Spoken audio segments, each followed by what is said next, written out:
గుంటూరు జిల్లా తెనాలిలో వైసీపీ నేతలు నిరసన ప్రదర్శన చేశారు. రాష్ట్రంలో నకిలీ మద్యం అరికట్టాలంటూ నిరసన చేపట్టారు. మాజీ ఎమ్మెల్యే అన్నాబత్తుని శివకుమార్ శివాజీ చౌక్ నుంచి కొత్తపేటలోని ప్రొహిబిషన్ అండ్ ఎక్సైజ్ కార్యాలయం వరకు ర్యాలీ నిర్వహించారు. ఇక ఎక్సైజ్ శాఖ కార్యాలయం ఎదుట నకిలీ మద్యం బెల్ట్ షాపులకు వ్యతిరేకంగా నినాదాలు చేసి వినతిపత్రం అందజేశారు. నకిలీ మద్యం కేసును సిబిఐకి అప్పగించాలని డిమాండ్ చేశారు.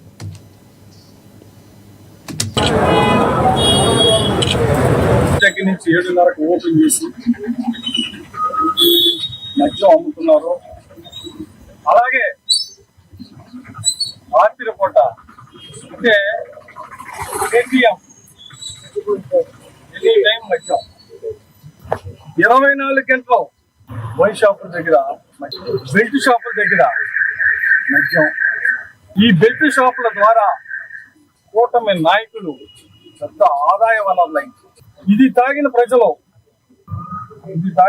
పరిస్థితి ఏందో తెనాల్లో ఎక్కడో వీడియోలు కాదు, ఈ తెనాల్లోనే బండి రోడ్డు పక్కన ఆపేసి ఆ బండి నెంబర్ కూడా ఉంది. ఇంకో ఏ రకంగా సోయ లేకుండా పడిపోయి ఎప్పుడో రాత్రి పూట కాదు, తెనాల్లోని ఏ రోడ్లైనా ఇదే పరిస్థితి.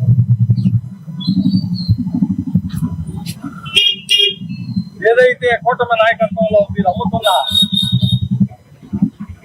నాణ్యమైన మద్యం, మీకు కొత్త పేరు పెట్టారు, నాణ్యమైన మద్యం అంట.